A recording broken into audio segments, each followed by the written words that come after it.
Hi everyone, how you doing? Welcome to the end of the semester. You've made it to the end. You've probably got lots of tests and assignments coming up, and that's probably fairly stressful. But I wanted to just drop in to say one last couple of things. Really sorry that this lecture is in video format, but actually I double booked myself. Oops. But I figured it's just a wrap up, and you probably won't mind having the morning off with the 8 a.m. lecture and all. So I can probably get across what I want to tell you in video format. This is a kind of the title of the lecture is Where to from here. So we're at the end of studying preparation for the study of humanities and social sciences, and it's often useful for us to just talk a little bit about where to from here in terms of studying in this field. So basically, I hope you've enjoyed the course and the introduction to the humanities and social sciences it's given you. There are a few different things that I hope that you've gotten out of the course, and as always, take a bit of reflection to think about what worked for you, what didn't work for you, and where you might go to from here. In particular, what I really hope that you've learned is that humanities and the social sciences is a really broad, diverse area of study. There's lots of different approaches and subject areas to look at. Kirsty's given you a really solid introduction to gender studies and cultural studies type stuff, while Kim has given you a good introduction to politics, the political process, and some of the legal aspects of society. And there's a whole bunch of stuff we haven't even touched on. Things like English, media, classics, languages. So really you've just scratched the surface, but hopefully had a good introduction to the vast diversity of study within the humanities and social sciences. The other thing that you've probably experienced is the diversity of teaching styles, right? It's probably no secret, and Kim and Kirsty probably wouldn't mind me saying, that these two lecturers have really quite different approaches to teaching and different styles to how they present their material and support learners. It's not that one is better or worse than the other, they're just different, and this is another type of diversity that you'll definitely experience if you choose to study in this area. So where is this study pathway likely to lead you?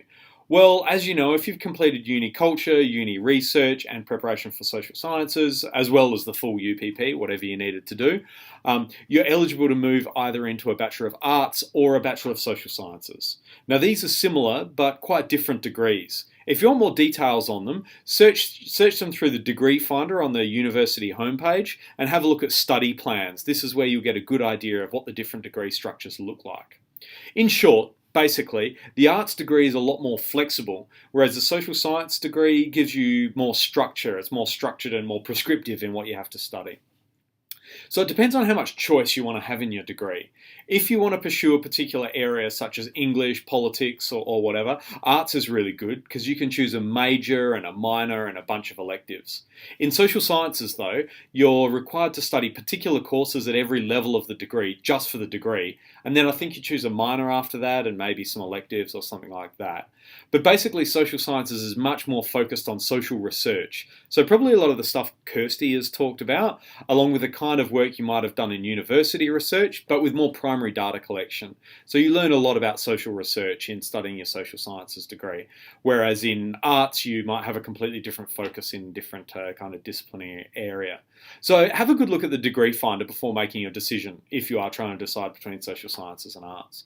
Don't forget you can always do an internal transfer if you think you've made a bad choice in your degree after a semester or two. So where to from there? A lot of people ask what kind of work you can get from studying in this area. And that's really a bit tricky because it's such a broad and diverse area of study that leads to lots of different career paths.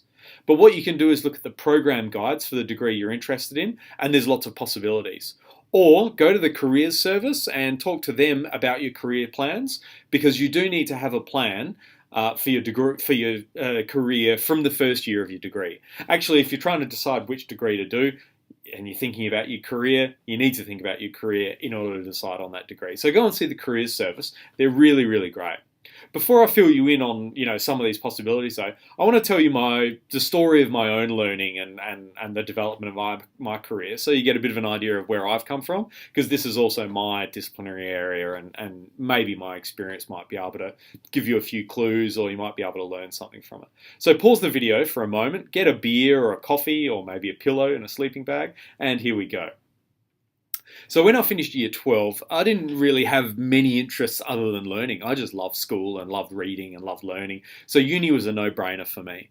I was really, really lucky because my mum had been to teachers college when I was a little kid, and my sister went to uni 5 years before me. So it was seen as a pretty normal thing if you wanted to go to uni, and I had a lot of support and advice and suggestions on how to succeed at uni. So that was great. When I was a teenager, like before going to uni and before finishing year 12, I really wanted to be a counsellor, right? So I wanted to study psychology. I chose Flinders because it has a reputation for very good psychology. But my year 12 results weren't really great, so I got into a Bachelor of Arts and wanted to major in psychology. And that was back in the day when you could do this. You could major in psychology from a Bachelor of Arts. So the courses I chose in the first year of my degree were psychology, and I'd always enjoyed reading, so I decided to do English and also decided to do politics because that was always an interest of mine too. So after 6 weeks, I realised that psychology definitely wasn't for me. I really wasn't into the stats and the research design stuff. It just really wasn't what I was into. It wasn't what I thought it was, and that's very common with the study of psychology. So I fell back on English because by then I was really loving it, really enjoying reading and analysing text, and I was getting good marks for it. So I thought, okay, that's going to be my major now.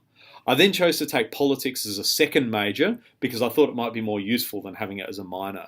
And really doing something as a major just means you have to do particular prescribed courses. So I had to do particular courses in first year and then a couple of courses in upper level topics to make sure I got the major, and then a certain number of politics courses as well. So I ended up with 2 majors, one in English and one in politics. Because I loved English so much, I also took lots of English courses as my electives. What a nerd, right?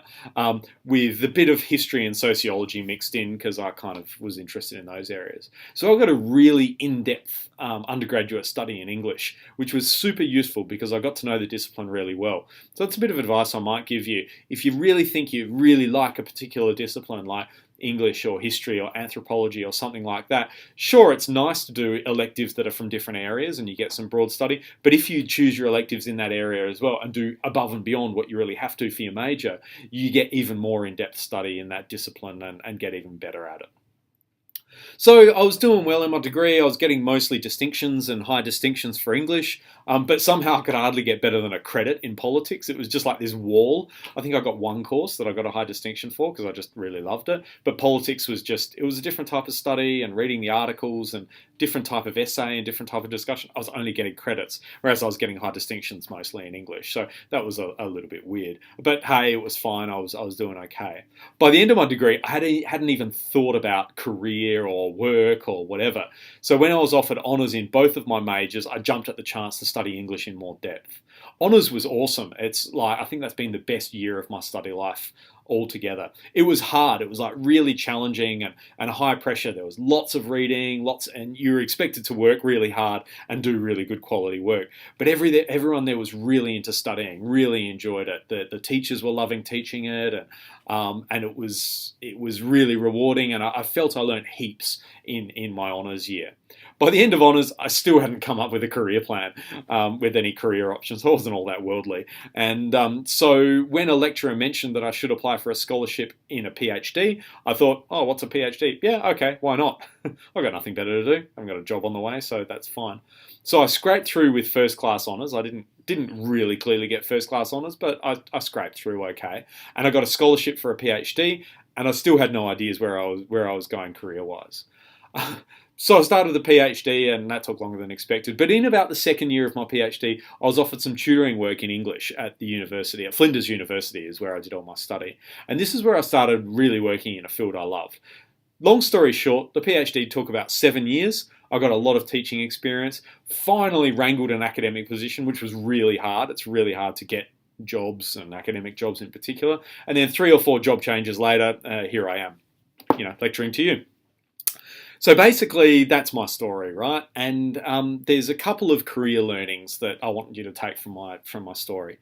Firstly, a career is rarely a straight path. Actually, when they say career, like you're driving a car and you career off the road, it's actually kind of like that. It's not a straight path. It's not simple. It's not straightforward. So the whole idea of doing a degree and then walking straight into a job, a dream job, is a bit of a fantasy, to be honest. It doesn't really happen for very many people. Often you have to study something extra. You need to get some extra experience. You need to work in a field you don't really care for. I've done that. Before finally getting into something that you enjoy a little bit more. Things don't always go to plan. The other thing is that just having a university degree itself is no guarantee of getting a job. Unfortunately, this is true even of people who get PhDs. I mean, I've got friends who have gotten their PhD and it's taken them years to get a job or the job that they wanted because it's really, really hard getting jobs, even with a PhD.